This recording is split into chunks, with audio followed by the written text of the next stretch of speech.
So this just came in the mail, and this is a Chinese diesel heater from the brand Vevor, which kind of sounds like a French Justin Bieber. Justin Vevor.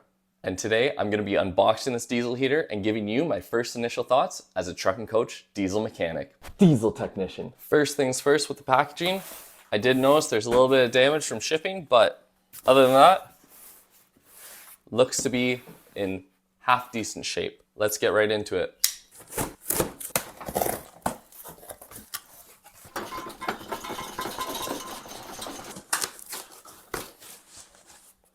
There's some kind of bug in it. One of those spy bugs. What the heck is that? They're saying organic materials. First things first, we're missing part of the hold down on this side.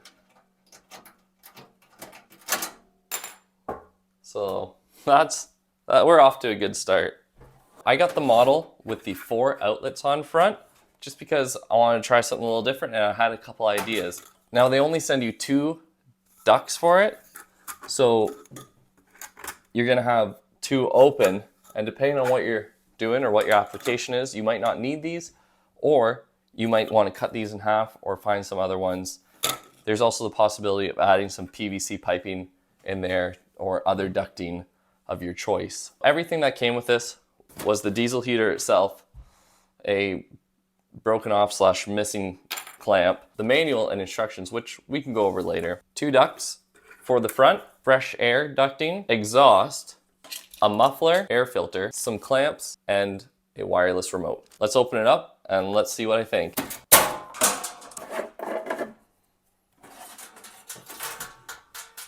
Well, I found the clip. It was inside. So let's quickly attach that. That is nice and flimsy. The tank's just sitting in there. There's no clamps on the inlet side of the hose, which is something I noticed.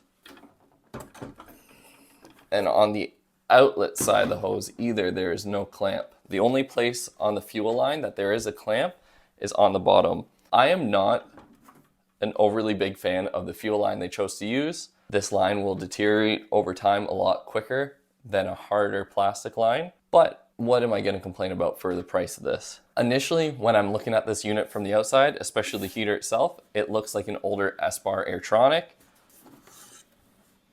Some spider webs on there.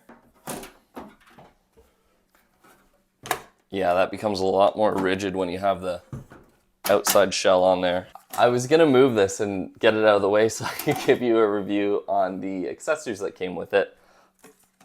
And I knocked the controller off pretty easily just while moving it. Let's go over the accessories that came with the unit itself. We have our parking heater manual. This manual gives you basic troubleshooting and also applications of where you can use this and how things should be installed, like the fuel pump, its orientation, as well as operating angles of the unit itself. Next, we have our exhaust, which they have nice and conveniently bent into a U shape, and it feels like you got to be very careful. This is very thin metal compared to a more expensive diesel heater's exhaust. So you got to be careful when bending that out that you don't split it. I could see this exhaust not lasting very long in normal use situations. Not an exhaust that I would want underneath a vehicle with salt and ice and everything hitting it. We have a muffler with some brackets and screws in there. I've never installed a muffler before on a diesel heater, so I don't know if that means this is a very loud one or what's going on with it, but we'll definitely have to take a look at that. Air inlet filter. This is for the air inlet to the combustion chamber. I don't really see a filter element other than a small wire mesh screen in here. So that'd be more so for mud, any big pieces, or any animals like mice trying to get into your fresh air inlet because it's nice and warm in the winter. Yeah, as you can see, there's just this screen mesh in there. No actual filter element itself. Definitely didn't filter that dust that just flew in my face. This is something that I thought was pretty cool. There's a remote with it. So it's wireless. And supposedly boasts I think it was a 30-meter range. I could be wrong. If I'm wrong, I'll correct it right here. A 30-meter range, that means I could be out on the ice, I could be camping, I could have this heat in my garage.